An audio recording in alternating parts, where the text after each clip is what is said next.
السلام علیکم ورحمۃ اللہ۔ کلاس کے سب شرکاء کو خوش آمدید۔ علامہ اقبال رحمۃ اللہ علیہ کا مختصر سا تعارف تو ہم حاصل کر چکے ہیں۔ اب ہم آج اپنی کلاس کا باقاعدہ آغاز کرنے جا رہے ہیں۔ اقبال کی شاعری کو پڑھنے سے پہلے اور اس کے مطلب کو سیکھنے سے پہلے ہم یہ دیکھیں گے کہ اقبال کی شاعری کی کتابیں کتنی ہیں۔ کسی بھی شاعر کی شاعری کی کتاب کو مجموعہ کلام کہا جاتا ہے۔ اقبال کی شاعری کے 9 مجموعہ کلام تھے،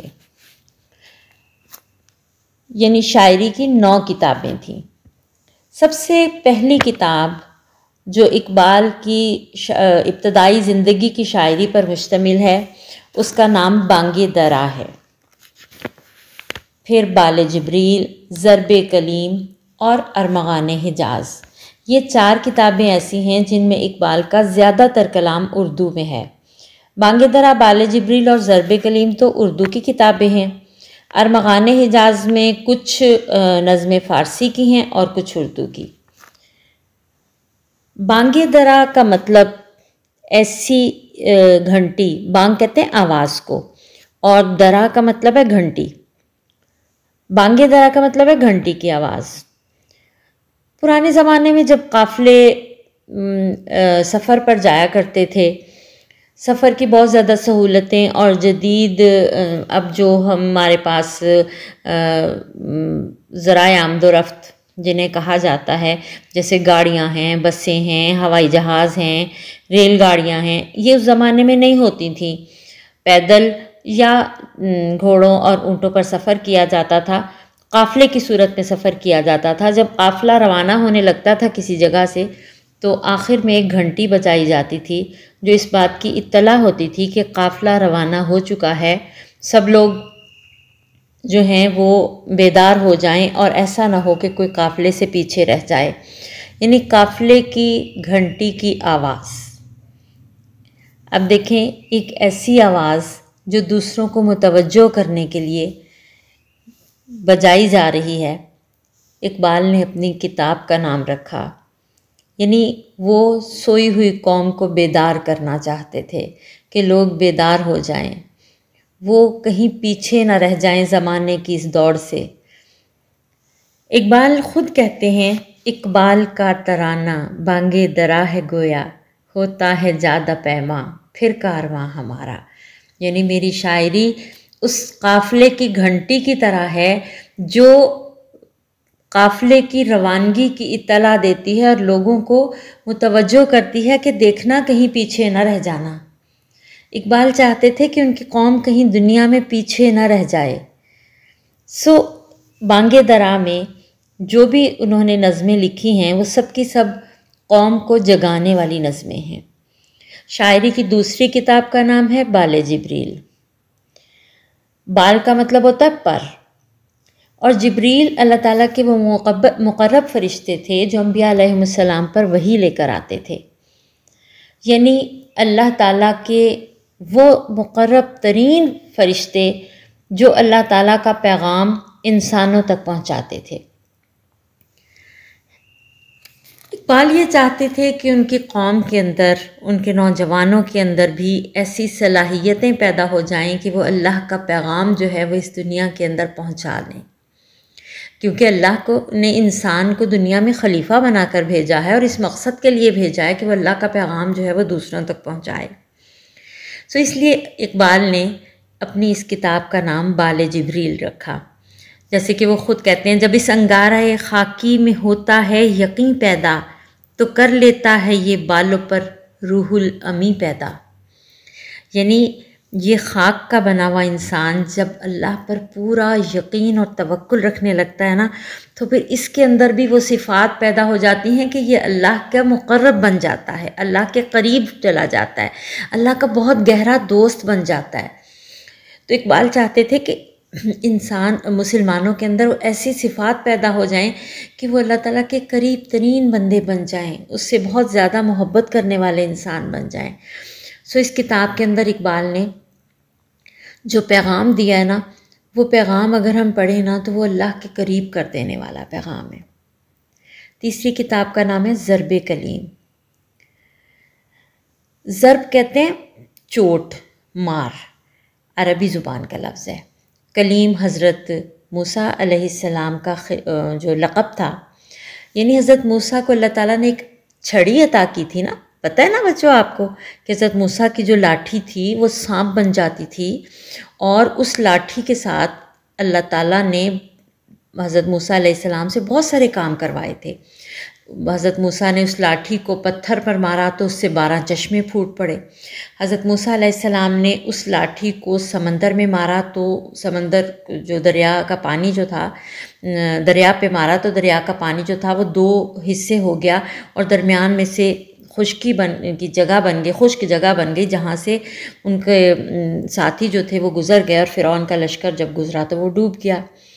یعنی اس لاٹھی کی ضرب سے حضرت موسیٰ علیہ السلام نے فرعون جیسے انسان کو شکست دی۔ تو اس کتاب کے اندر جو پیغام دینا چاہتے ہیں علامہ اقبال، وہ یہی ہے کہ مسلمان کے اندر ایسی صفات پیدا ہو جائیں کہ وہ وقت حاضر کے جو فرعون ہیں، جو غلط کام کرنے والے لوگ ہیں، ان تمام غلط طاقتوں کے آگے جو ہے نا وہ ڈٹ کے کھڑا ہو، اور غلط طاقتوں کو اسی طرح سے پاش پاش کر دے جس طرح سے حضرت موسیٰ کی لاٹھی نے فرعون کے غرور کو توڑ دیا تھا۔ بلکہ اس کتاب کا جو سر ورق ہے نا، اس پہ اقبال نے خود اپنے ہاتھ سے یہ چیز لکھا تھا، اعلان جنگ ہے دور حاضر کے خلاف۔ یہ اقبال یہ ضرب کلیم کے سر ورق پہ لکھا ہوا تھا۔ اگلی کتاب کا نام ہے ارمغان حجاز۔ ارمغان کہتے ہیں تحفہ۔ حجاز اس علاقے کا نام ہے جہاں پر نبی کریم صلی اللہ علیہ وآلہ وسلم تشریف لائے، یعنی مکہ میں آپ تشریف لائے، اور پھر اس کے بعد مدینہ میں آ کر انہوں نے باقاعدہ اپنی ایک اسلامی ریاست کی بنیاد رکھی۔ تو مکہ اور مدینہ کو حجاز کا علاقہ کہا جاتا ہے۔ تو اس میں شاعری کی اس کتاب کے اندر اقبال جو ہیں ہمیں جو پیغام دیتے ہیں وہ ایسا پیغام ہے جو زیادہ تر نبی کریم صلی اللہ علیہ وآلہ وسلم کے زندگی میں جو دیا گیا پیغام تھا، آپ کے پیغام کو ایک طرح سے اس کتاب میں انہوں نے آگے پہنچایا ہے۔ اقبال خود جو ہے وہ فرماتے ہیں، عجمی خم ہے تو کیا، میں تو حجازی ہے میری، نغمہ ہندی ہے تو کیا، لے تو حجازی ہے میری۔ یعنی میں جو بات کر رہا ہوں نا، بھلے میرا تعلق عجم سے ہے۔ بچوں، عجم کہتے ہیں اس علاقے کو جو عرب کے علاوہ، وہ لوگ اہل عرب نا اپنی زباندانی پہ بڑا ناز کرتے تھے۔ ان کی زبان بہت ہی زیادہ خوبصورت اور بہت اچھی زبان تھی۔ اپنے علاوہ وہ سب کو کہتے تھے یہ عجمی ہیں، یعنی یہ گونگے ہیں۔ ان کی تو زبان جو ہے وہ عربی دنیا کی سب سے زیادہ خوبصورت زبان ہے، اور اس زبان کے اندر جتنی زیادہ خوبیاں ہیں وہ کسی دنیا کی اور زبان کے اندر نہیں۔ اسی لیے اللہ تعالیٰ نے اپنے کلام کے لیے عربی زبان کا انتخاب کیا، اور آپ کو پتہ ہے جنت کی زبان بھی عربی ہوگی۔ تو وہ اپنے علاوہ سب کو عجمی یعنی گونگے کہتے تھے۔ تو عرب کے علاوہ باقی علاقوں کو عجم کہا جاتا تھا۔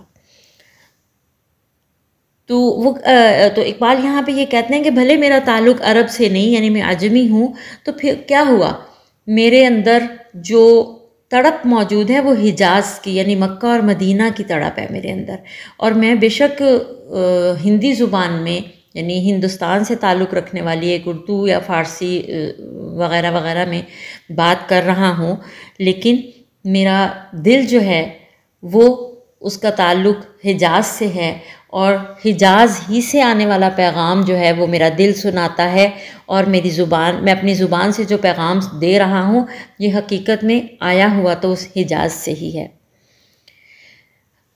اگلی کتاب کا نام ہے پیام مشرق۔ اقبال جرمن شاعر گوئٹے سے بہت متاثر تھے۔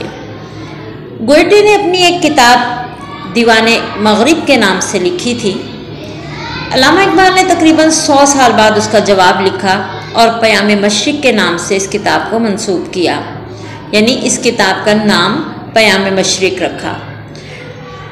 اقبال نے خود اپنے دیباچے میں یہ بات لکھی ہے کہ یہ مشرقی دنیا کی طرف سے مغرب کے لوگوں کے لیے ایک تحفہ ہے۔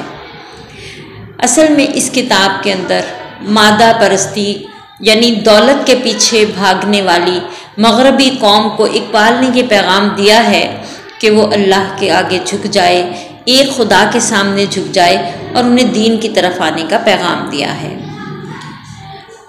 زبور عجم علامہ اقبال کا چوتھا فارسی مجموعہ کلام ہے جو 1927 میں شائع ہوا تھا۔